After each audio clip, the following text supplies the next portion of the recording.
Sir அர்ஜென்ட்டா ஒரு 50 ரூபா தேவைப்படுது, கிடைக்குமா? அட யாரா நீ வேற, நானே 10 காசு இல்லாம உட்காந்துருக்கேன். அப்படின்னா என் பின்னாடி வா. எதுக்கு? பிச்சை எடுக்க. அப்படிதான் ஓடு ஓடு ஓடு ஓடு ஓடு. சச்சக், எங்கடா அங்க இருந்த பந்த காணா? ஆஹா, இந்த சேர்ல உட்காந்தா வீரம் தானா சொல்லிட்டு இருந்துடுறா.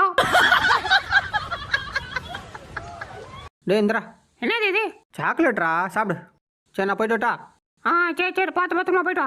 ஐயோ, என்னடா உள்ள ஒண்ணும் இல்ல. ஆடா பாவி, வெறுங்க வர கொடுத்துட்டு வாயில மீட்ட போறாடா.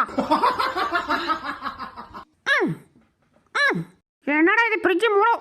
யோ, நீ என்ன பண்றீங்க? ஆஹா பாஸ், இது கடலா இது? ஆமாண்டா, கடல்ல தண்ணில இருக்குது. கடல்னா தண்ணி இருக்கதான் செய்யும். அப்படின்னா நான் குளிக்க போறேன். டேய் சும்மாரு. அதெல்லாம் முடியாது போ. ஆஹா, என்ன ஒரு அழகு. மாமா என்ன பாக்குற? ஐயோ, என் பொண்டாட்டி வரா.